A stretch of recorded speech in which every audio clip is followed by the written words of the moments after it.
हैं। बहुत बढ़िया प्रसंग है, ध्यान से सुनेंगे तो बहुत आनंद का अनुभव होगा और जीवन का सुधार हो जाएगा। श्रीमद् भागवत महापुराण प्रसंग चल रहा था।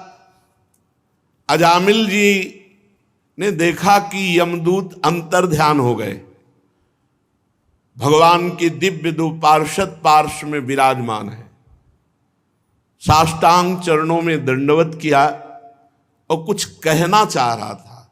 मानो अजामिल ये कहना चाह रहा था कि अभी तो हमने भगवान को नहीं पुकारा, पुत्र के बहाने नारायण नाम निकल गया, तो आप भगवत पार्षद का साक्षात्कार हुआ, यम के त्रास और फांस से बच गए। अगर हमें कुछ सेकंड ही समय मिले तो मैं भाव से भगवान का नाम तो पुकार लूं। उसी समय भगवान के पार्षद अंतर्धान हो गए। अजामिल सीधे वहां से कन्नौज से सीधे चला और हरिद्वार पहुंचा और हरिद्वार में गंगा स्नान करके एकांत क्षेत्र में बैठकर भगवान के नाम का ध्यान किया। क्योंकि भगवत पार्षदों के दर्शन और संभाषण से संपूर्ण पाप नष्ट हो चुके थे, इसलिए बुद्धि पवित्र हो गई थी। तत्काल योग मार्ग में बुद्धि स्थित हुई और नामाकार वृत्ति हो गई। नामाकार वृत्ति बुद्धि को समस्त विषयों से पृथक करके नामाकार कर दिया, नाम में तन्मय कर दिया। जेव ही नाम में बुद्धि तन्मय हुई, त्रिगुण का मल भस्म हो गया, सतोगुण रजोगुण तमोगुण नष्ट हो गया, बुद्धि त्रिगुणातीत। जेव ही त्रिगुणातीत हुई, उसी समय देखा कि 4 पार्षद आ गए। पहले 2 थे, अब 4 पार्षद भगवान के सामने, 2 परिचय वाले और 2 और। अजामिल साष्टांग दंडोत फिर किया। भगवान के पार्षदों ने कहा, तुम्हें परम पद की प्राप्ति हुई है, तुम नामाकार वृत्ति करना चाहते थे, इसलिए तुम्हें समय दिया।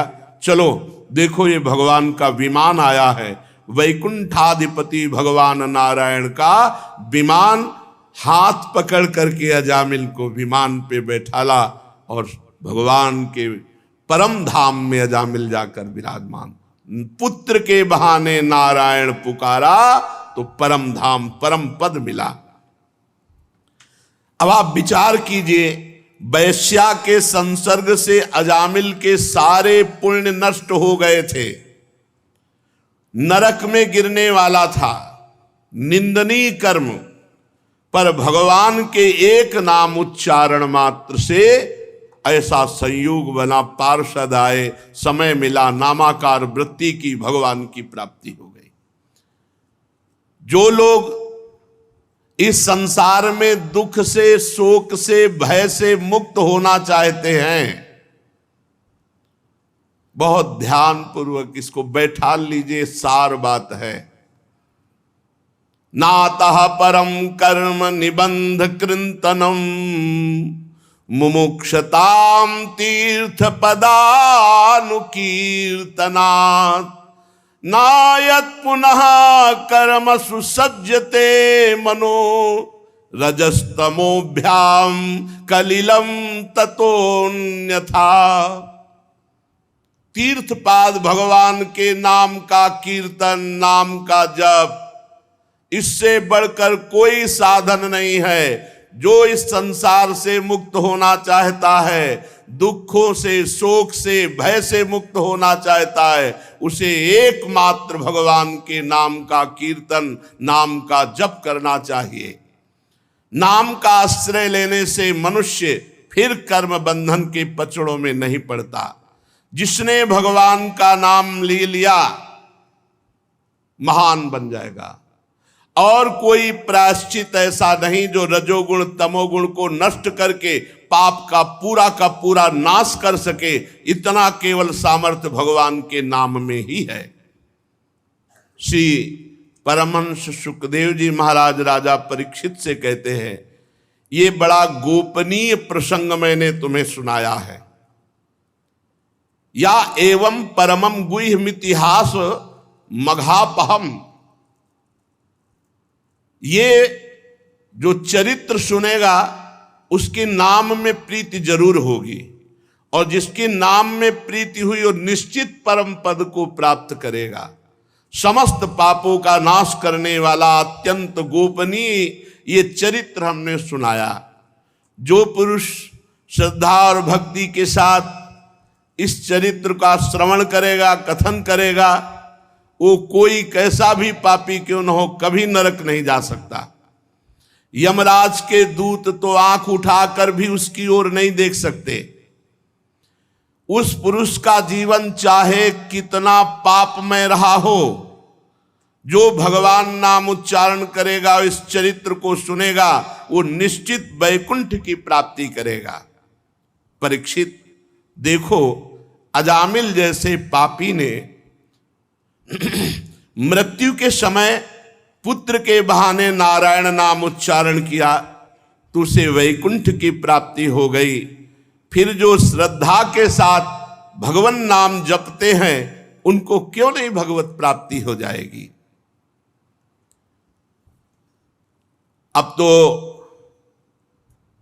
यमराज के दूत जब भगवान यम के पास पहुंचे तो उनको बड़ा आश्चर्य हुआ, क्योंकि दो भगवत पार्षदों ने यमपास काट दी और उनको वहां से विदा किया।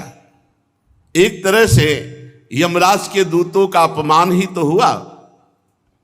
तो संयमनी पुरी में जाकर के यमराज के दूतों ने हाथ जोड़ करके कहा, यमदूतों ने कहा, कति संति शास्तारो जीव लोकस्य वै प्रभो त्रैविध्यम कुर्वतः कर्म फलाभिव्यक्ति हेतवा।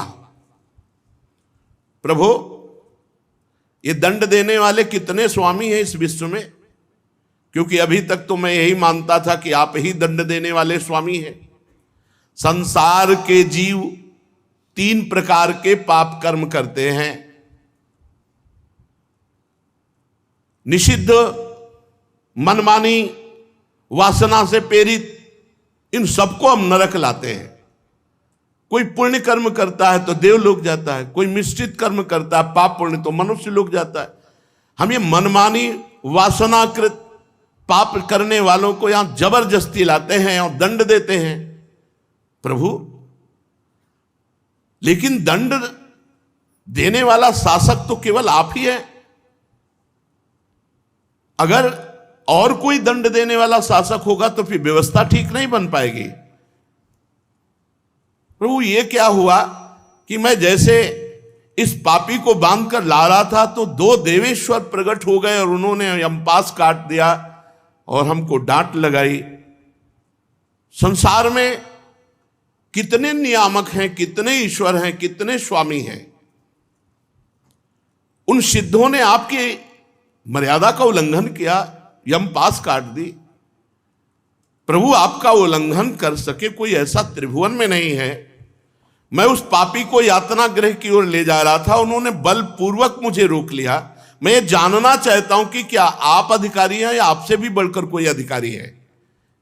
यमराज से यमदूतों ने ऐसा प्रश्न किया। प्रभु, बस उस पापी के मुख से नारायण निकला कि डरो मत ऐसा कहते हुए वो सिद्ध आ गए। वो कौन है? जब देव शिरोमणि प्रजा शासक दंडपाणी भगवान यमराज से यम के दूतों ने ऐसा प्रश्न किया तो यमराज ने कहा, दूतों, तुम तो केवल मुझे ही अपना स्वामी मानते हो, लेकिन मेरे भी स्वामी हैं जो चराचर जगत के स्वामी हैं। ये संपूर्ण जगत सूत में वस्त्र के समान ओतप्रोत है। जैसे पूरे वस्त्र में सूत ही सूत है, ऐसे ही पूरा जगत भगवत स्वरूप ही है।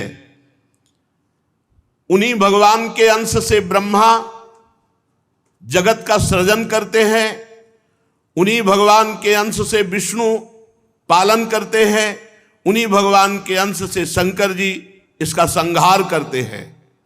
ये उत्पत्ति, स्थिति, प्रलय, ये तीन रूप धारण किए हुए वही भगवान हैं, ब्रह्मा, विष्णु और महेश, और हम सब उसी प्रभु के अधीन हैं। मेरे प्यारे दूतों, वो जगदीश्वर भगवान श्री हरि सबको ऐसे अधीन रखते हैं जैसे किसान नाथ से बांधकर बैल को अधीन रखता है। ऐसे संपूर्ण ब्रह्मांड, संपूर्ण जगत को अपने अधीन भगवान श्री हरि की है। हम सब भयभीत रहते हैं उन्हीं प्रभु से कि कहीं कोई त्रुटि ना हो जाए, कहीं कोई अपराध न बन जाए।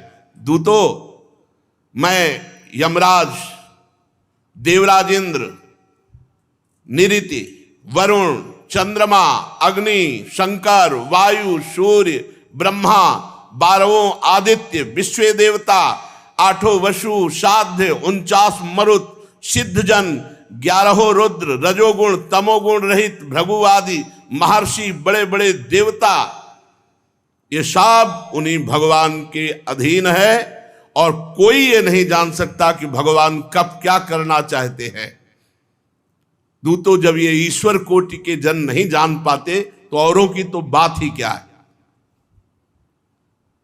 सबके अंतःकरण में भगवान सूक्ष्म रूप से विराजमान है।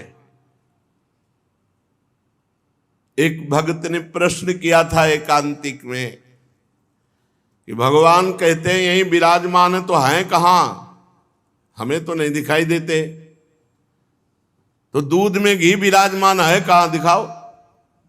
बोले रुको, प्रक्रिया करेंगे, दूध को औटाएंगे, दही बनाएंगे, मंथन करेंगे, मक्खन निकलेगा, फिर घी निकलेगा। हाँ, तो ऐसे ही प्रक्रिया से भगवान स्थूल सूक्ष्म कारण तीनों शरीरों का बात करके अचिंत शक्ति महाप्रभु के चिंतन में जो तन्मय है, तो वहीं हृदय में ही भगवान का अनुभव हो जाता है।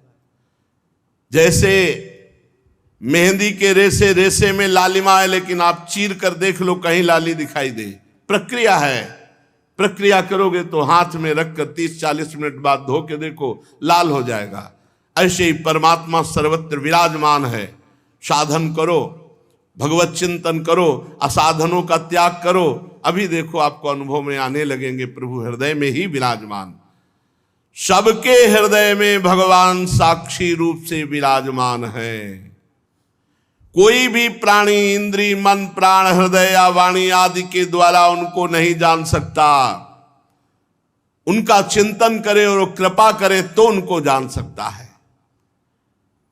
प्रभु सबके स्वामी हैं, परम स्वतंत्र हैं और सब में विराजमान हैं। बिना उनकी कृपा से उनको कोई नहीं जान सकता।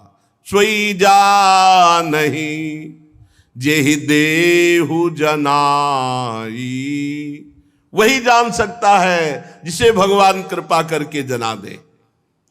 यमदूतों, उन्हीं मायापति पुरुषोत्तम भगवान श्री हरि के दूत परम मनोहर रूप गुण संपन्न स्वभाव संपन्न महामहिमा में विचरण करते रहते हैं।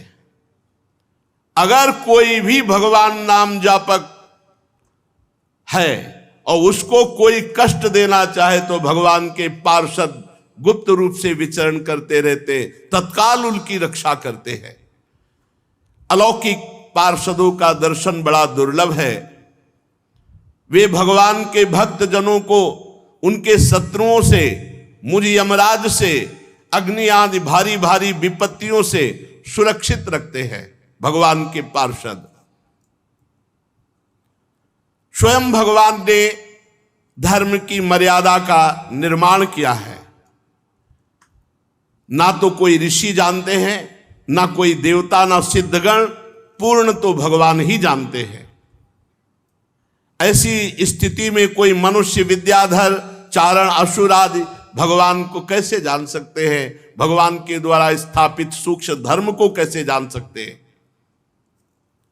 भगवान के द्वारा जो भागवत परम धर्म है वो अत्यंत शुद्ध और गोपनीय है। वो वही जान पाता है जिसे भगवान जनाते हैं। जो जान लेता है वो भगवान का स्वरूप हो जाता है। जानत तुम्हें तुम्हें हो जाई, वो साक्षात भगवत स्वरूप हो जाता है। हम 12 व्यक्ति हैं जो भागवत धर्म का रहस्य जानते हैं। ब्रह्मा जी, देव ऋषि नारद, देवाधिदेव भगवान शंकर, सनत कुमार, कपिल देव जी, स्वयंभू मनु, प्रहलाद, जनक, भीष्म पितामह, महाभागवत बलि, सुखदेव जी और मैं धर्मराज। ये 12 हैं जो भगवान की महामहिमा महाभागवत धर्म को जानते हैं। इस जगत में जीवों के लिए बस सबसे बड़ा कर्तव्य है, परम धर्म है कि भगवान के नाम जप और नाम कीर्तन में रुचि हो जाए। ये जीवन का लाभ है। नाम जप नाम कीर्तन आदि उपायों के द्वारा भगवान के चरणों के भावमयी भक्ति को प्राप्त कर ले। प्रिय दूतों, भगवान के नाम की महिमा तुमने देखी। अजामिल जैसा पापी एक बार मरते समय अपने पुत्र के बहाने नारायण नाम उच्चारण किया तो भगवान के पार्षद आ गए और मृत्यु पाश को काट दिया। जो भगवान के भाव में भर करके चरित्र सुनते हैं, भगवान की लीला गायन करते हैं, भाव में भरकर नाम जप करते हैं, नाम कीर्तन करते हैं, इससे संपूर्ण अपराधों और पापों का नाश हो जाता है। और इतना ही फल नहीं है, वो भगवान के प्रेम को प्राप्त होता है। ये अत्यंत पापी अजामिल मरने के समय चंचल चित्त से पुत्र भाव से भगवान नाम उच्चारण किया तो नामाभास मात्र से सारे पाप नष्ट हो गए और उसे भगवान की प्राप्ति हुई। हे दूतों, बड़े बड़े विद्वानों की बुद्धि भगवान की माया से मोहित रहती है, इसीलिए वे भगवान के नाम जप भगवान के नाम कीर्तन में रुचि ना करके कर्मानुष्ठान, जिनका मीठा मीठा फल शास्त्रों में वर्णन है, उसी में मोहित रहते हैं और बड़े बड़े कर्मों का अनुष्ठान करते रहते हैं। वो महामहिम भगवान के नाम में प्रीति नहीं कर पाते। ये देखो कितनी विचित्र भगवान की माया है कि विद्वान होते हुए भी वो भगवान के नाम में प्रीति नहीं कर पाते। भगवान के नाम में प्रीति होना सबसे बड़ा कठिन कार्य है। ये काम कर लिया तो विश्व में कोई भी ऐसा कार्य नहीं जो आप कर ना सके। काम, क्रोध, लोभ, मोह, मद, मत्सर सब पर विजय नाम जापक ही कर पाता है। जितना नाम जप करोगे उतने बलवान होते जाओगे आंतरिक। बड़े खेद की बात है कि सब शास्त्रों का ज्ञान होने पर भी भगवान की माया से मोहित होकर बड़े बड़े सकाम कर्मों का अनुष्ठान करते रहते हैं, भगवान नाम में प्रीति नहीं, भगवान नाम कीर्तन नाम जप में रुचि नहीं। प्रिय दूतों, बुद्धिमान पुरुष को चाहिए अनंत भगवान की महिमा अनंत नाम में छुपी हुई है। अनंत भगवान के नाम, राम कृष्ण हरि कृष्ण, हजारों करोड़ों असंख्यों नाम, बस नाम में रुचि पैदा कर ले, नाम जपने में रुचि हो जाए। जिसके मुख से भगवान का नाम निकला ते में न दंड मरहंत्यथ यद्यद मीशाम स्यात् पातकम तदपि हन्युर्गायवादा। बड़ी ऊंची बात कह रहे धर्मराज जी। जिसके मुख से भगवान का नाम निकला वो मेरे दंड का पात्र नहीं रहता, चाहे जितना पाप किया हो। मुख से नाम निकल गया, अब वो मेरे दंड का पात्र नहीं रहा। पहली बात तो जो नाम जप करते हैं उनसे पाप होता नहीं है, पर यदि कहीं कदाचित संगवश संयोगवश कोई पाप बन जाए तो जो भगवान का नाम जप करते हैं, नाम कीर्तन करते हैं, उसी से सारे पाप नष्ट हो जाते हैं। जो समदर्शी भगवान को ही अपना साध्य और साधन समझकर भगवान के भरोसे हैं। एक एक शब्द बड़ा गूढ़ है। जो भक्त भगवान को ही अपना साधन मानते हैं और भगवान को ही साध्य मानते हैं और भगवान पर निर्भर है, भगवान के प्रपन्न है, शरणागत है, तो बड़े बड़े देवता, बड़े बड़े सिद्ध उनको नमस्कार करते हैं। उन नाम जापक संतों को नमस्कार बड़े बड़े देवता करते हैं। ते देव सिद्ध परिगीत पवित्र गाथा, ये साधव समदृशो भगवत प्रपन्ना, तान्नोपसीदत हरेर्गदयाभिगुप्तान्, नैषां वयं न च वयः प्रभवाम दंडे।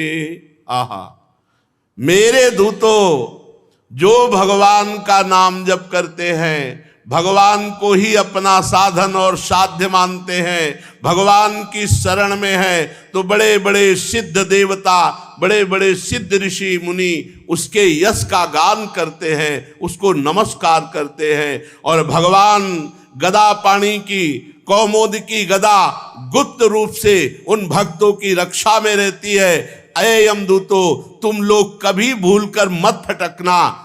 किसी की सामर्थ्य नहीं, न मेरी न और किसी की, कि नाम जापक भक्त को दंड दे सके, इतनी सामर्थ्य तो काल में भी नहीं है। मेरी क्या, नैषाम वयम न च वयः प्रभवाम दंडे।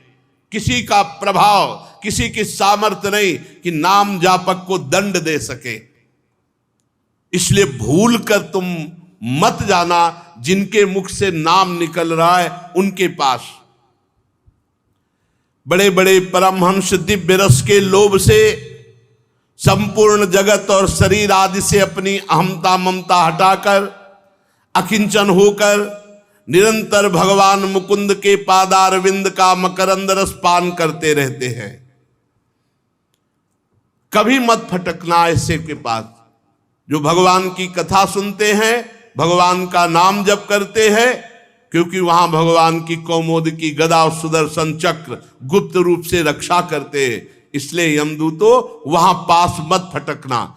तुम ऐसे लोगों को लाना जो भगवान की निंदा करने वाले, भगवान के भक्तों की निंदा करने वाले, भगवान नाम उच्चारण ही नहीं करते, भगवान की कथा नहीं सुनते, नरक के दरवाजे घर गृहस्थी के भोगों में और तृष्णा का बोझा ढो रहे हैं, उन्हीं को मार मार करके मेरे पास लाना। ऐसे के पास मत फटकना जो कथा सुनते हैं, नाम जप करते हैं, भगवान की शरण में है, भगवान के आश्रित हैं, ऐसों के पास भूल कर मत जाना। जिनकी जीव कभी भगवान के गुणगान नहीं करती, भगवान का नाम उच्चारण नहीं करती, ऐसों को लाना। जिभ्यान वक्ति भगवत गुण नाम ध्येयम चेतश्च न स्मरत तच्चरणारविंदम। जो चित्त से कभी भगवान का चिंतन नहीं किए, वाणी से कभी भगवान का नाम कीर्तन नहीं किया, वाणी से कभी भगवान के गुणगान नहीं किए, ऐसों को मेरे पास लाना।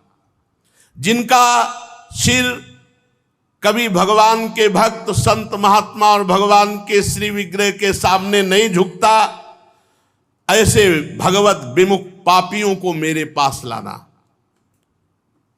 आज मेरे दूतों ने भगवान के पार्षदों का अपराध किया तो मानो भगवान का तिरस्कार हुआ, और सेवक का अपराध स्वामी का अपराध माना जाता है। इसलिए हम अपने को अपराधी मानकर भगवान नारायण और भगवान नारायण के पार्षदों से क्षमा मांगते हैं, उनको प्रणाम करते हैं। हम अज्ञानी हैं, ये धर्मराज जी कह रहे, क्योंकि हमारे जनों ने अपराध किया भगवान का, भगवान के पार्षदों का अपराध किया। तो मैं सर पर अंजलि बांध करके बड़ी उत्सुकता के साथ प्रभु को प्रणाम करता हूं कि प्रभु करुणा करे और हमारे अपराध को क्षमा करे। महामहान्वित भगवान के लिए योग्य है कि वे मुझ दास के अपराध को क्षमा करें। सर्वांतर्यामी एक रस अनंत प्रभु को मैं बार बार नमस्कार करता हूं। सुखदेव जी कहते हैं, परीक्षित, इसलिए तुम ऐसा समझ लो कि बड़े से बड़े पापों का सर्वोत्तम अंतिम पाप वासनाओं का निर्मूल करने वाला प्रायश्चित है केवल भगवान का नाम। जितना भगवान नाम कीर्तन, भगवत गुण लीला गायन श्रवण, इससे बढ़कर कोई भी साधन नहीं पाप के नष्ट करने का और भगवत प्राप्ति का, भगवत प्रेम प्राप्ति का। जो लोग बार बार भगवान के उदार गुण, कृपापूर्ण चरित्रों का गायन करते हैं और खूब ध्यान मन लगाकर कथा सुनते हैं, नाम कीर्तन करते हैं, उनकी जैसी आत्मशुद्धि होती है वैसी किसी बड़े बड़े व्रतों का अनुष्ठान, बड़े बड़े तीर्थयाटन, बड़े बड़े संयम नियम करने वालों की भी वैसी शुद्धि नहीं होती। तस्मात् संकीर्तनम विष्णुर जगन मंगल मंहसाम महतामपि कौरव्य विद्धे कांतिक निष्कृतिम शृण्वताम गृणताम वीर्या युद्धामान हरिर्मुहु यथा सुजातया भक्त्या शुद्धिन्नात्मा व्रतादि भी। बड़े बड़े व्रतों का अनुष्ठान करने से जो लाभ नहीं मिलता, बड़े बड़े तीर्थयाटन करने से जो लाभ नहीं मिलता, वो शृण्वताम गृणताम, जो भगवान नाम सुनते हैं, भगवान नाम कीर्तन करते हैं, उनको जैसी शुद्धि होती है वैसी किसी अन्य साधन से नहीं। जो मनुष्य भगवान श्री कृष्ण चंद्र जी के चरणारविंद का दासत्व स्वीकार करके खूब नाम जप नाम कीर्तन करता है, वो इस महान माया के आपातरम्य दुखद विषयों से बैरागी बन जाता है। ब्रह्मादिक के भोग सब विषम लागत ताई, नारायण ब्रजचंद की लगन लगी है जाए। कृष्णांग ही पद्म मधुलिन पुनर्विशिष्ट माया गुणेशु रमते वृजना वहेशु। जो भगवान के चरण के आश्रित हैं, भगवान के चरण कमलों के जो भ्रमर बने हुए हैं, जो नाम कीर्तन करते हैं, नाम जप करते हैं, उनको माया का ये दुखद विषय आकर्षण नहीं होता। चाहे वो ब्रह्मादिक के भी भोग क्यों न हो, वो आकर्षित नहीं कर सकते नाम जापक को। समझो, ये कहते हैं हम चाहते नहीं है पर हमारा मन विषयों में जाता है और ऐसा नाम जप नहीं, इसलिए नाम जप बढ़ाइए। देखिए यहाँ कह रहे हैं कि जो संपूर्ण लोक लोकांतरों के भोग हैं वो कृष्ण चरणारविंद के दासत्व से युक्त हृदय वाले को, जिनका नाम जप चल रहा है, नाम कीर्तन, कभी नहीं घसीट सकते। नाम जप नहीं है, वही कमजोरी हमारी हमें भोगों में ले जा रही है। कामनाओं के समय आप नाम जप क्यों नहीं कर रहे थे जब कामना उत्पन्न हो रही थी? अगर नाम जप नहीं होगा तो बुद्धि का हरण हो जाएगा, बुद्धि में पानी फेर देगी माया और आप वही कर बैठेंगे जो नहीं करना चाहिए। इसलिए बुद्धि को शुद्ध रखने के लिए, पापों का मार्जन करने के लिए अन्य कोई प्रायश्चित कर्म की जरूरत नहीं। निरंतर नाम जप करो, नाम कीर्तन करो, भगवान की कथाएं सुनो, इससे हृदय बहुत जल्दी पवित्र होगा। परीक्षित, जब यमदूतों ने अपने स्वामी धर्मराज के मुख से इस प्रकार भगवान की महिमा सुनी तो भूमि पर मस्तक रखकर भगवान के पार्षदों और भगवान को प्रणाम किया और उनके आश्चर्य की सीमा न रही कि जीवन भर पाप करने वाला एक मात्र भगवान के नाम का उच्चारण करके ऐसी महिमा युक्त परम पद को प्राप्त हुआ। उस दिन से यमदूतों में बात फैल गई कि किसी भी नाम जापक की तरफ आंख उठाकर भी कोई यमदूत न देखे। पूरे यमपुरी में यमदूतों में बात फैल गई, नाम जापक के ऊपर आंख उठाकर भी कोई यमदूत न देखे। प्रिय परीक्षित, इतिहास मिमं गुह्यं भगवान कुंभ संभव कथयामास मलय आसीनो हरिमर्चयन। ये इतिहास परम गोपनीय अत्यंत रहस्यमय है।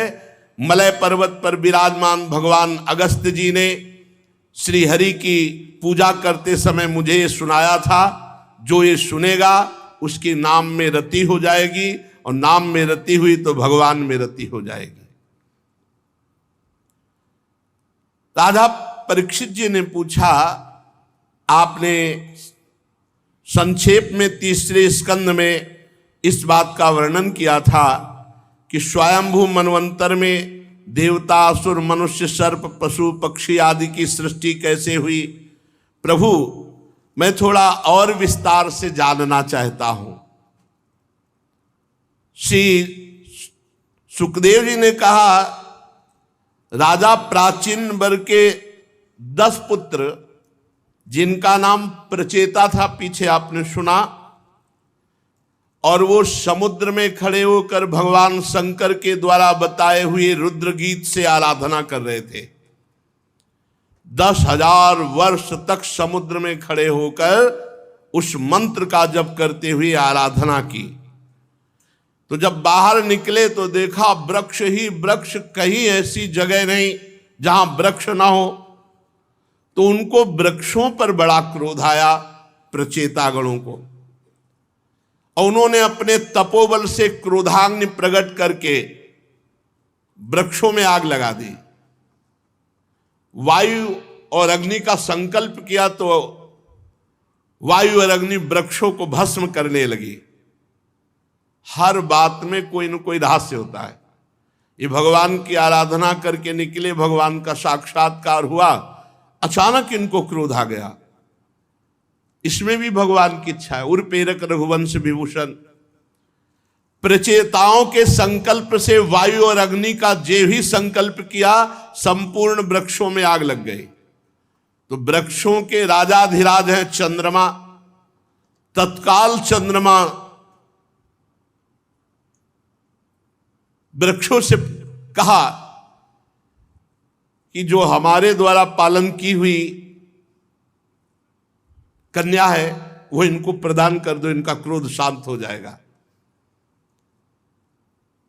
चराचर जगत का पालन पोषण भगवान चंद्रमा से होता है। ये अमृतमय है। ये संपूर्ण प्राणियों के लिए जिसका जो आहार है इन्हीं की किरणों से पुष्ट होता है। जैसे मनुष्यों का धान, गेहूं, अन्न आदि, ऐसे घास, तृण आदि, ऐसे फल, पुष्प आदि, ये सब भगवान चंद्रदेव से पुष्ट होता है। प्रचेताओं से कहा कि आप लोग क्रोध न करें, आप वृक्षों पर क्रोध न करें। देखो, ये वृक्ष बहुत ही आवश्यक है, संपूर्ण जीवों के लिए बहुत आवश्यक है। वृक्षों का बहुत बड़ा योगदान है। अब वृक्षों की जैसी हानि हो रही उससे बहुत हानि हो जाएगी। वृक्ष जीवन है। हमें लगता है कि जैसे गृहस्थ को एक संतान अनिवार्य है, ऐसे हर एक पुरुष को एक वृक्ष अपने जीवन में तो लगाना ही चाहिए। एक वृक्ष अपने हाथ से जरूर इस भूमि पर रोपण करना चाहिए। एक वृक्ष तो जरूर लगाओ। कहीं हमारा जीवन ऐसा न चला जाए जैसे गृहस्थी है और उसमें संतान नहीं तो एक असंतुष्टता रहती है कि आगे हमारे पितरों को पिंडदान करने के लिए, कुल परंपरा चलाने के लिए संतान नहीं। तो चलो एक उपाय है, भगवान की शरण में होकर भगवान को अपना मानकर तो कुल परंपरा भी तर जाएगी और तुम्हारा भी कल्याण हो जाएगा। पर एक वृक्ष रूपी पुत्र सब कोई प्रकट कर सकता है। एक तमाल, एक कदम, एक बट वृक्ष, एक पीपल वृक्ष भूमि पर आरोपित कर दो, पुत्र की तरह तुम्हारा कल्याण करेगा, तुम्हारा मंगल करेगा। एक वृक्ष तो जरूर लगाना चाहिए। यदि जमीन हो और सामर्थ्य हो तो एक वृक्ष लगाना चाहिए। और काटने पर बहुत विचार करना चाहिए। वृक्ष काटना नहीं चाहिए, विचार करो, जहां तक बच जाए बचाओ। ये प्रकृति में बहुत सुख प्रदान करने वाले हैं, बहुत सुख प्रदान करने वाले हैं। इनसे हमारे को बहुत सुख मिलता है। ये हमारी प्रजा की रक्षा करते हैं। वृक्ष ये अपने पास से कभी किसी को खाली नहीं जाने देते। नहीं है तो छाया ही सही, दर्शन सुख सही, और ऑक्सीजन तो देते ही हैं, और फल पुष्प पत्र ये सब देते हैं। प्रचेताओं, समस्त प्राणियों के हृदय में सर्वशक्तिमान भगवान विराजमान है। तुम अपने हृदय में उन भगवान का चिंतन करके उनको प्रसन्न करो और क्रोध शांत करो। अब पीछे आपने सुना था कि प्रमलोचा अप्सरा की सुंदर एक कन्या थी, उसको भगवान चंद्रमा ने अमृत वर्षिणी वृत्ति के द्वारा पोषण किया था, वृक्षों को दे दिया था। प्रचेताओं को वृक्षों ने वो कन्या प्रदान की कि आप 10 पत्नी के रूप में स्वीकार करें। 10 प्रचेता और 1 कन्या। उन्होंने प्रचेताओं ने धर्मानुसार पाणी ग्रहण किया। मारिशा नाम था उसका। उन्हीं प्रचेताओं से और मारिशा से दक्ष की उत्पत्ति हुई। ये महामहिम प्रजापति है, और दक्ष ने विशेष प्रजा की सृष्टि की। इनका अपनी पुत्रियों पर बड़ा प्रेम था। प्रजापति दक्ष ने जल थल आकाश में रहने वाले देवता असुर मनुष्य ये सब प्रकट किए संकल्प से। दक्ष प्रजापति ने जब उन्होंने देखा कि संकल्प करने पर सृष्टि नहीं बढ़ रही, तब विंध्याचल के निकटवर्ती पर्वत पे जाके घोर तपस्या की, और वहां अत्यंत श्रेष्ठ तीर्थ है, उसका नाम है अघमर्षण। उसमें स्नान करते ही सारे अघ अर्थात पाप नष्ट हो जाते हैं। दक्ष 3 बार उसमें स्नान रोज करते और भगवान श्री हरि का भजन करके भगवान की प्रसन्नता के लिए आराधना करते। प्रजापति दक्ष ने हंस गुह्य नाम के स्तोत्र के द्वारा भगवान की आराधना की, स्तुति की। हे भगवान, आपकी केवल अनुभूति ही की जा सकती है। भगवान आनंदमय है, आपकी चित्त शक्ति अमोघ है, आप जीव और प्रकृति दोनों से परे हैं और दोनों के नियंता हैं और दोनों को स्फूर्ति प्रदान करते हैं। किसी भी प्रमाण की आप तक पहुंच नहीं है, आप किसी की अवधि नहीं है, आपकी कोई सीमा नहीं है, आप स्वयं प्रकाश है, आप परमात्मा हैं, आपको नमस्कार है। इस शरीर में एक ही जगह 2 वास कर रहे हैं, ईश्वर और जीव। दोनों एक दूसरे के सखा हैं, पर ईश्वर जीव को भी जानता है और निवास स्थान को भी जानता है, और जीव ना ईश्वर को जानता है ना अपने निवास स्थान को जानता है। निवास स्थान को ही अपना स्वरूप मान बैठा है। जीव सर्वशक्तिमान प्रभु को अपना मित्र नहीं मान रहा, नहीं जान रहा, और प्रभु मान रहे। ये रूप रस गंध आदि भोगों में मत वाला ना अपने निवास को जानता है ना अपने प्यारे को जानता है। महेश्वर, मैं आपको नमस्कार करता हूं।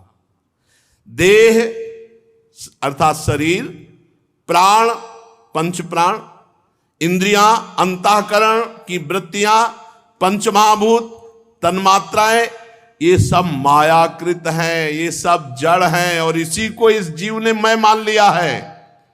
इसी से ना वो प्रभु को जानता है, ना अपने आप को जानता है, ना अपने निवास स्थान को जानता है। प्रभु पर आप सबके ज्ञाता हैं, आप अनंत है, इसलिए मैं तो केवल आपकी स्तुति ही करता हूं। जगत में जितनी भिन्नता दिखाई पड़ती है वो सत्य नहीं है, ये बात समझ लीजिए। ये बात समझ गए तो जीत गए माया को। ये जितनी भिन्नता दिखाई देती, स्त्री पुरुष, असत सत, विद्वान मूर्ख, उत्तम अधम, महात्मा दुरात्मा, ये माया की भिन्नता है। तत्व सब में एक ही परमात्मा विराज। जो तत्व को देखता है वो जीवन मुक्त होता है, और जो बाहरी क्रियाओं को देखता है वो फंस जाता है।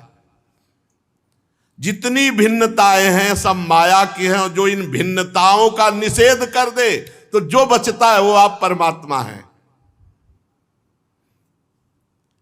जब तक विचार शुद्ध नहीं होता तब तक आपके स्वरूप में माया की उपलब्धि दिखाई देती है, माया दिखाई देती है।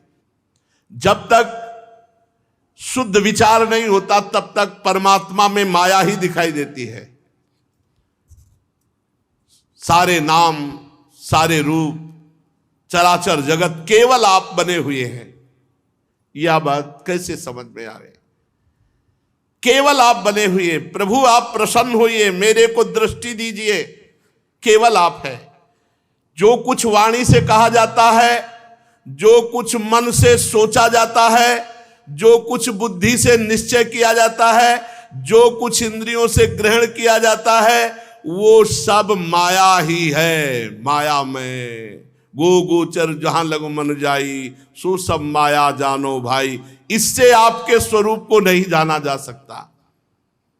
गुण, सतोगुण, रजोगुण, तमोगुण, उनकी उत्पत्ति, उनका अधिष्ठान सब आप में है, पर आप ऐसे छुपे हुए हैं कि आपको जाना नहीं जा सकता। इनके द्वारा भगवान आप अपनी कृपा से अपनी पहचान करवाते हैं।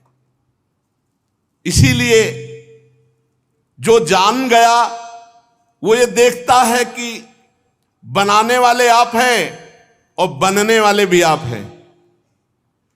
बनाने वाले आप हैं और बनने वाले भी आप हैं, और बिगाड़ने वाले भी आप हैं। अब क्या, जिसको ये बोध हो गया सृष्टि रचना करने वाले आप हैं, और जो रचा गया वो भी आप है, और जो लय हो रहा है वो भी आप है। आप तो बस मुझ पर प्रसन्न होइए। हे प्रभु, कोई वाद विवाद के द्वारा आपको नहीं जान सकता, तर्क के द्वारा आपको नहीं जान, क्योंकि जितना तर्क है वो बुद्धि तक है। बार बार मोह में डालने वाली त्रिगुणमयी माया की बुद्धि से कोई तर्क के द्वारा भगवान को कैसे जान सकता है? आप सबके आधार हैं, बुद्धि के ही आधार है। परीक्षित, विंध्याचल के अगमर्षण तीर्थ में जब प्रजापति दक्ष जी ने इस प्रकार भगवान की स्तुति की तो भगवान प्रकट हो गए।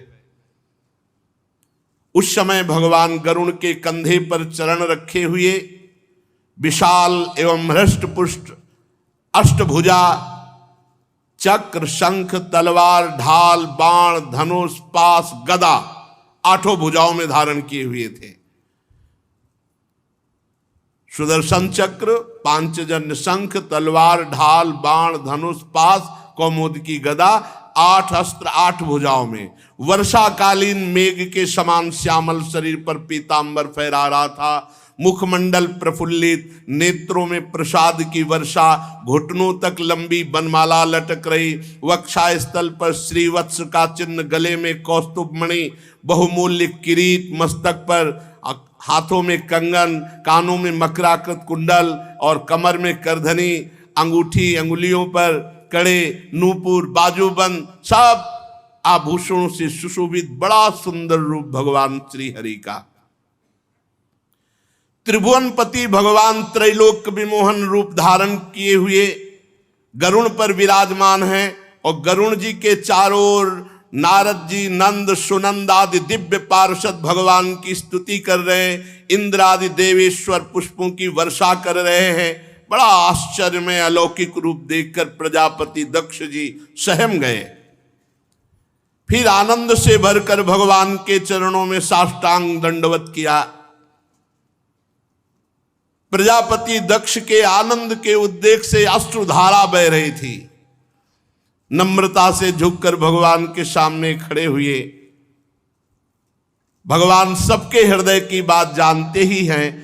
भगवान ने प्रजापति दक्ष से प्रजावृद्धि की कामना देखकर उनसे कहा, भगवान ने कहा, परम भाग्यवान दक्ष, तुम्हारा मंत्र और तपस्या सिद्ध हुई। केवल मंत्र मिल जाने से ही काम नहीं होता, जपना पड़ता है, पवित्रता पूर्वक उसको अपने में रमाना होता है। गुरु मंत्र मिल गया तो अब उसको आप जपिए, जप करके उसको अपने में जागृत कीजिए, आपके नस नाड़ियों में मंत्र छा जाए। भगवान क्या करे, तुम्हारा मंत्र, तुम्हारी तपस्या सिद्ध हुई। मुझ पर तुम्हारी बहुत बड़ी श्रद्धा है, देखो तुम्हारा हृदय मेरे प्रेम के भाव से भरकर आंखों से अश्रु प्रवाह, और तुम्हारा लक्ष्य था कि प्रजा की वृद्धि हो, सृष्टि बढ़े, इसलिए तपस्या की। मैं तुम पर बहुत प्रसन्न हूं। मेरा प्रसन्न होना ही समस्त प्राणियों का परम मंगल है। चाहे समृद्धि, चाहे जो चाहे वो सब प्राप्त हो जाता है मेरे प्रसन्न होने पर। ब्रह्मा, भगवान शंकर, तुम्हारे जैसे प्रजापति, स्वयंभू, मनु, इंद्रादि देवेश्वर, ये सब मेरे अंश हैं, मेरी विभूतियां हैं। तपस्या मेरा हृदय, विद्या शरीर है, कर्म आकृति है, यज्ञ अंग है, धर्म मन है, और देवता प्राण है। जब ये सृष्टि नहीं थी तब केवल मैं था। ये बहुत जोर की बात है, बहुत धैर्य से सुनना चाहिए। अहमेवा समेवाग्रे नान्यत किंचांतरम बहि संज्ञान मात्र अव्यक्तम प्रसुप्तमिव विश्वतः। जब ये सृष्टि नहीं थी तब केवल मैं ही था, वो भी निष्क्रिय, क्रिया रहित। बाहर भीतर कहीं कुछ नहीं था, कुछ नहीं था। बाहर भीतर कहीं भी कुछ नहीं था, ना कोई दृश्य था, ना कोई दृष्टा था। केवल मैं ज्ञान स्वरूप, और वो भी अव्यक्त। ऐसा मान लो जैसे गाढ़ सुषुप्ति में कुछ नहीं होता, वैसे ही संपूर्ण सृष्टि में कुछ नहीं था, केवल मैं ही मैं था। मैं अनंत गुणों का आधार स्वयं अनंत हूं। मैंने अपने आप से माया प्रकट की, और माया के क्षोभ से ब्रह्मांड प्रकट हुआ, और इसी ब्रह्मांड में योनिजादि पुरुष के रूप में मैं ब्रह्मा बना, और मैंने ही संपूर्ण सृष्टि को प्रकट किया अपने आप से, अपने आप में।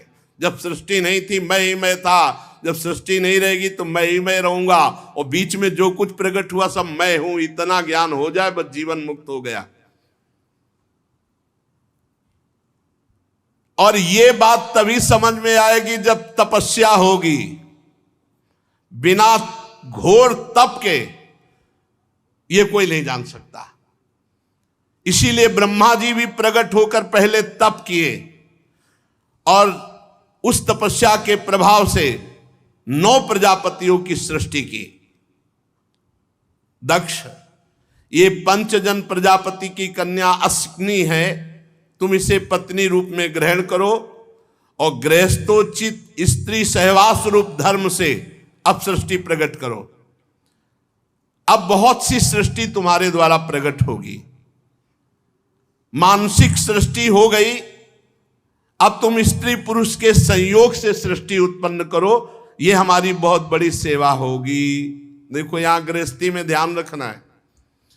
जो लोग समझते हैं कि हम गृहस्थ में हैं, हमको तो भगवत प्राप्ति नहीं हो सकती, वहां आप देखिए यहां भगवान कह रहे हैं ये गृहस्थ धर्म में संतान उत्पन्न करना भी भगवान की पूजा है। कह रहे मेरी सेवा होगी। स्त्री पुरुष के संयोग से जो संतान उत्पन्न होती वो मेरी सेवा ही होती है। और संतान को पढ़ाना, लिखाना, पोषण करना, परिवार का मेहनत करके धन, ये सब पूजा है भगवान की।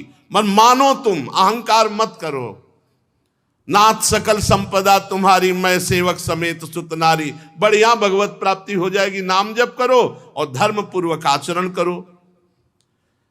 भगवान इतना कह करके अंतर ध्यान हो गए। दक्ष प्रजापति आश्चर्यचकित हो गए।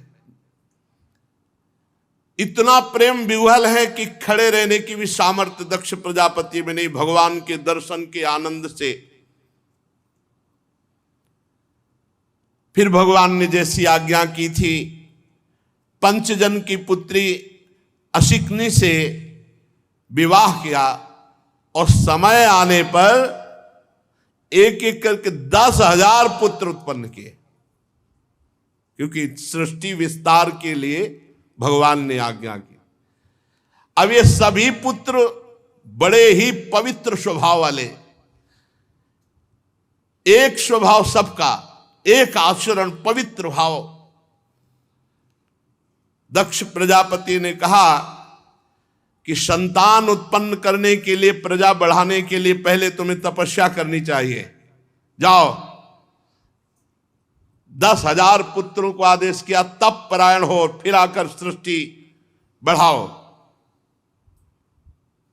10,000 पुत्र पश्चिम दिशा की ओर चले और सिंधु नदी समुद्र के संगम पर नारायणसर नामक एक महान तीर्थ है, वहां वो तपस्या के लिए निवास करने लगे ऋषि मुनियों के आश्रमों में। देवर्षि नारद जी ने देखा है तपस्या करने आए हैं और ये प्रजा की वृद्धि करना चाहते हैं, तो 10,000 को बुलाया और एकांत में बैठाला। देवर्षि नारद जी ने कहा, तुम आए हो तपस्या करके और तपस्या का उद्देश्य है प्रजा की वृद्धि करना। बताओ, पृथ्वी का अंत देखा है तुमने? पृथ्वी कितनी बड़ी है, क्या है, इसका अंत देखा है? अदृष्टांतम भुवो यूयम बालिसाबत पालका। जब पृथ्वी का ही अंत नहीं देखा तो तुम पृथ्वी में सृष्टि क्या बढ़ाओगे? बड़े खेद की बात है।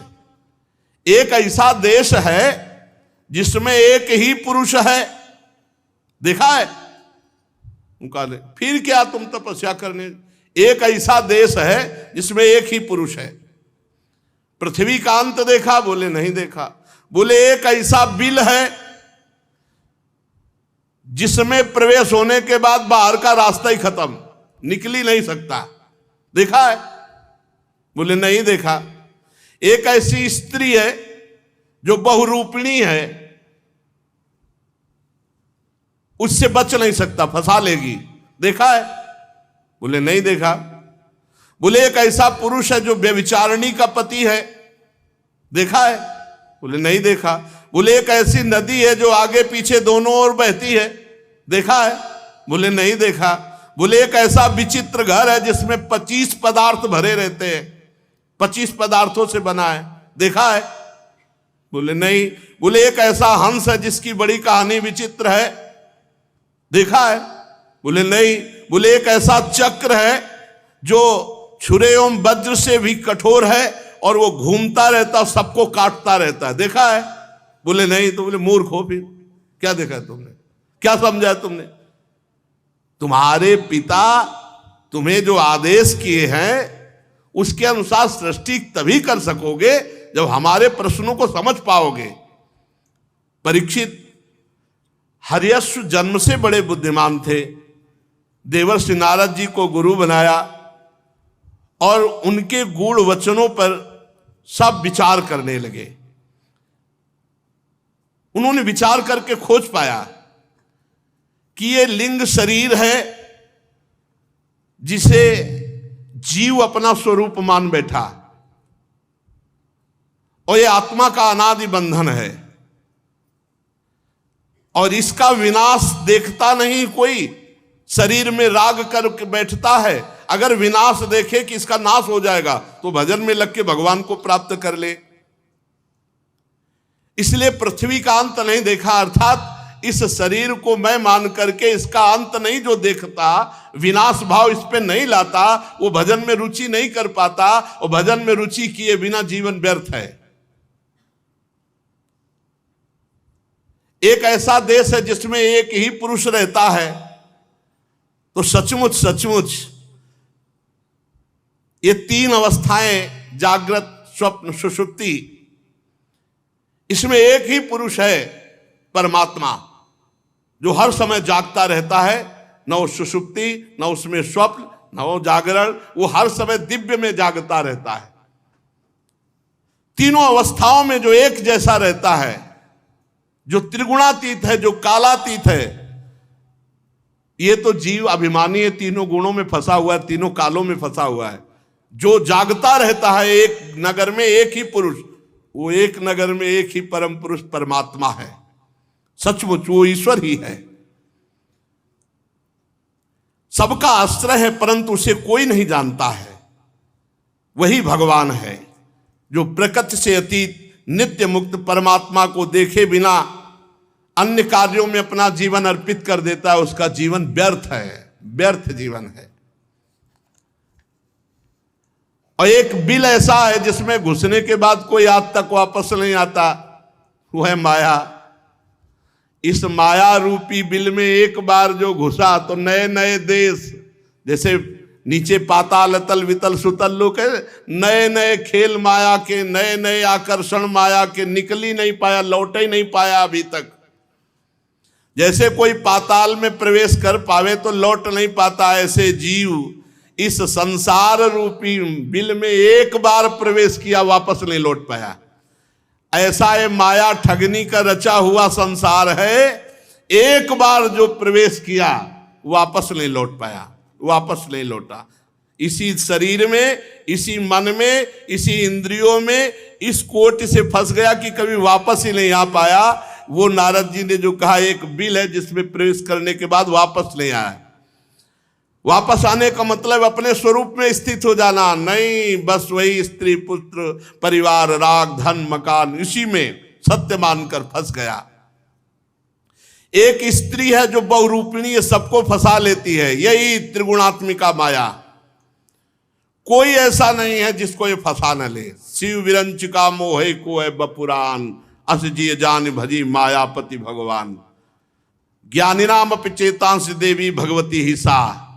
वो बहुत रूप धारण करके जीव को भगवान से विमुख किए हुए है। और इसी माया का जो भोक्ता बनता है वो व्यभिचारिणी पति है, वो व्यभिचारिणी पति है। क्योंकि विविध प्रकार की वासनाओं में फिसला हुआ जीव कभी निकल नहीं पाता है। जीव इस माया का अंत जाने बिना, अर्थात विवेक ज्ञान प्राप्त किए बिना कभी शांति को प्राप्त नहीं हो सकता। ये माया बुद्धि में बैठ जाती है और बुद्धि ही उल्टा स्त्री के समान इसको फंसाती रहती। ये भोग, ये भोग, यहां चलो, ये देखो, ये सूंघो, ये सुनो, ये भोगो। जीव परतंत्र हो करके अपनी स्वतंत्रता, अपने स्वरूप ज्ञान को नष्ट कर दिया है। एक नदी है जो दोनों तरफ बहती है, वो है माया। माया का ये दोनों तरफ बहती। सृष्टि रचना भी इसी से होती है, सृष्टि विनाश भी यही रचती, यही विनाश, दोनों तरफ यही रचती है और यही नष्ट भी करती है। ये दोनों तरफ बहती है। अहंकार, क्रोध, काम, मोह, मद, मत्सर इस माया के वेग हैं, और रचना और नाश हो जाना इसकी दोनों तरफ के वेग है। ये इधर भी बहती विनाश की तरफ और इधर भी सृजन भी। 25 तत्व का एक ही अद्भुत घर है। पुरुष उसका आश्चर्य में आश्रय है, और वो अपने स्वरूप को भूलकर इसी घर में बैठ गया, स्त्री शरीर मानकर, पुरुष शरीर मानकर। भगवान का स्वरूप ये हंस है जीव, ये हंस अपने को भूल करके जीव भाव में आकर के दुर्गति को प्राप्त हो गया। एक चक्र है, वो काल चक्र, जो सबका नाश करता है, हर समय घूमता रहता है, सारे जगत को नष्ट करता रहता है। किसी की रोकने की सामर्थ्य नहीं इस काल चक्र को।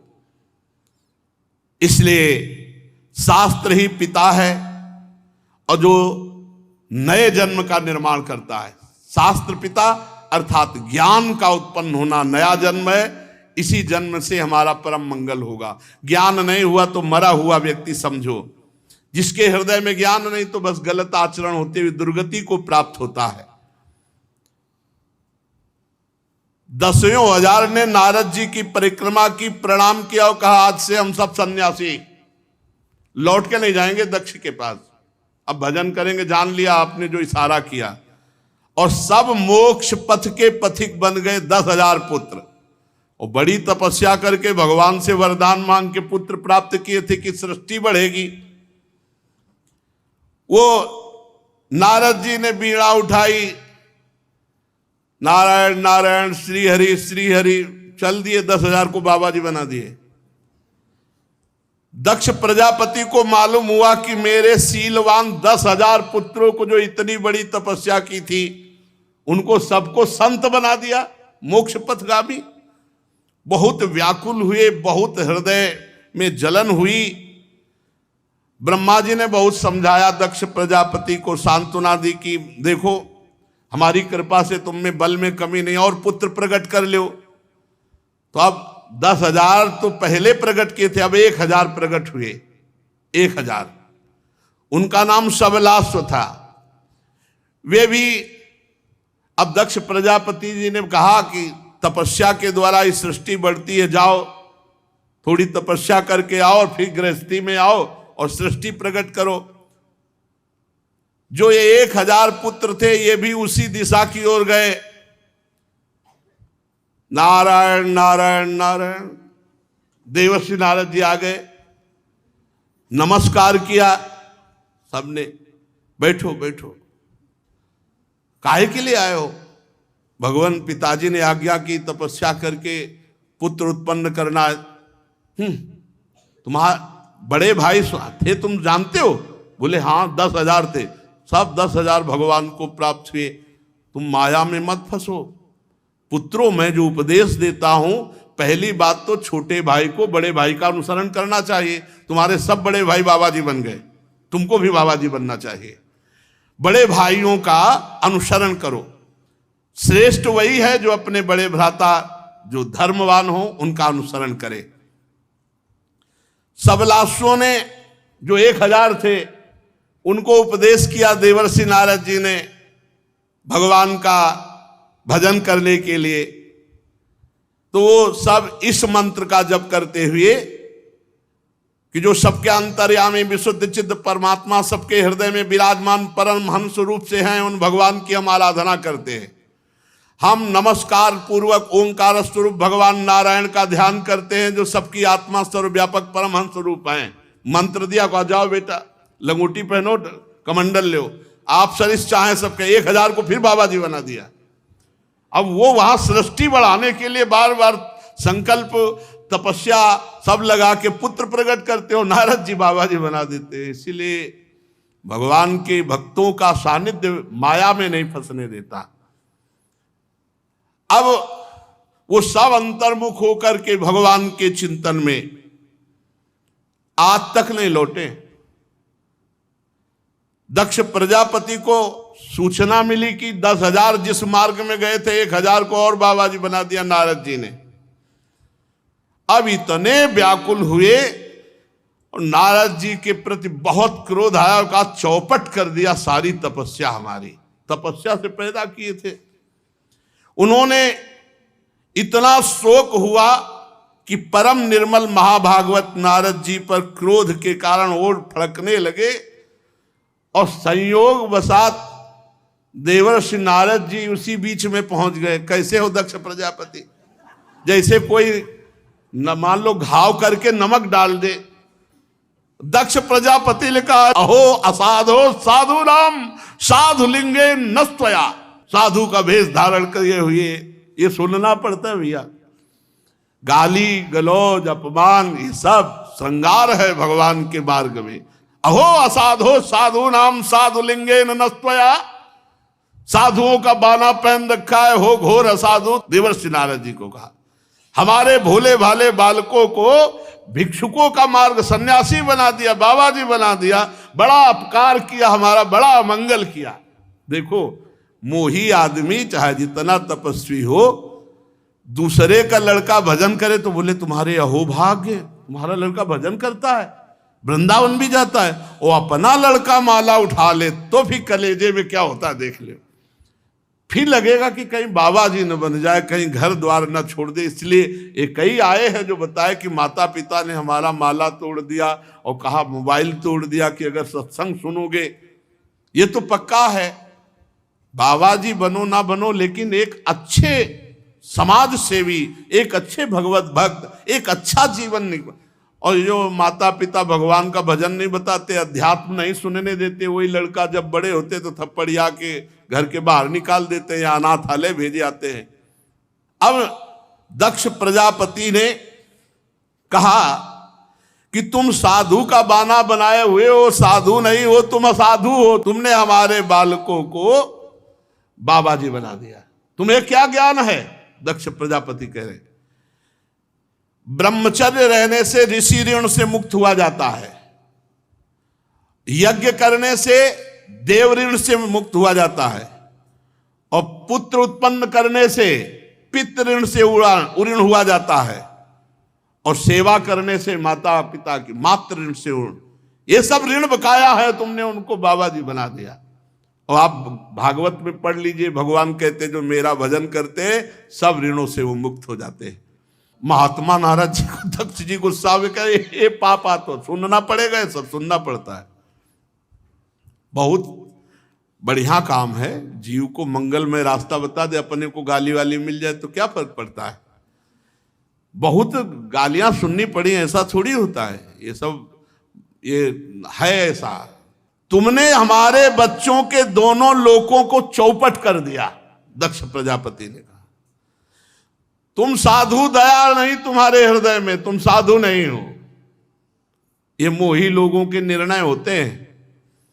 अरे हमारे छोटे छोटे बच्चे, उनको तुमने बिगाड़ दिया। तुम भगवान के भक्तों में कलंक हो, सचमुच तुम निर्लज्ज भी हो। नारद जी कुछ नहीं बोल रहे, मुस्कुरा रहे। मैं जानता हूं तुम्हारे हृदय में कोई मोह ममता तो नहीं है, क्योंकि लड़का बच्चा तो है नहीं। तुम क्या जानो परिवार का प्रेम, हमारे पुत्रों को जो बाबा, क्या जानो परिवार का प्रेम।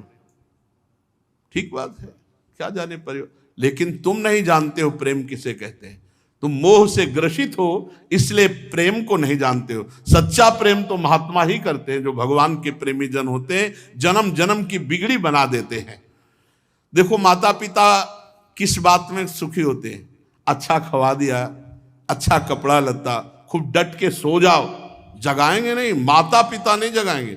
खूब अच्छे से सो जाओ, खाओ पियो, पढ़ो लिखो, रुपया कमाओ, बढ़िया दुल्हन लाओ, बढ़िया दूल्हा मिले, भाई इतना ही है। इनके प्रेम का उद्देश्य इतना ही है।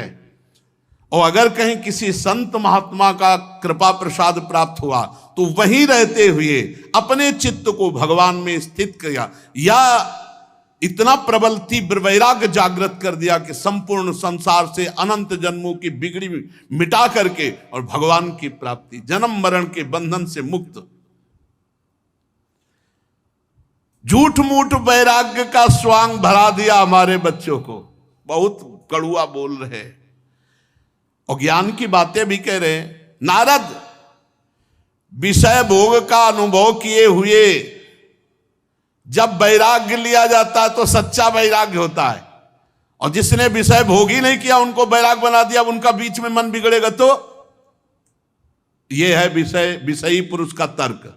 और रामकृष्ण परमहंस जी ने क्या कहा, कोरी मटकी में बहुत बढ़िया दही जमता है, जिसने कभी विषय भोगा ही नहीं तो चदरिया जैसी की तैसी धरी दीनी झीनी रे झीनी।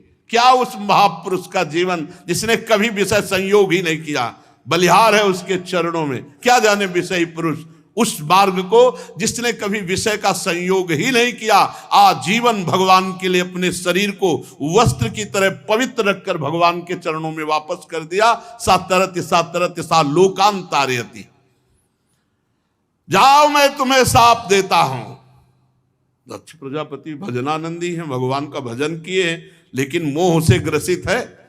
और देवर्षि नारद जी, नारद सिख जे सुनहि नर नारी, अवसि भवन तजी हो ही भिखारी, आप सरिस चाहें सब कीन्हा।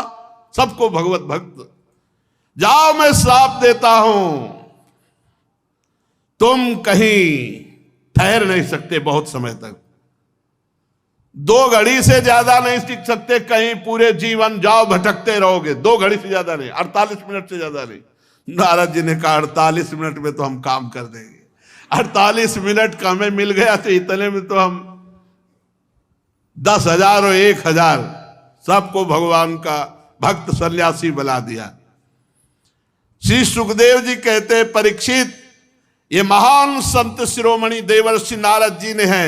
नारद जी ने हाथ जोड़कर कहा, तुम्हारा साफ स्वीकार है। ये इसी को साधुता कहते हैं।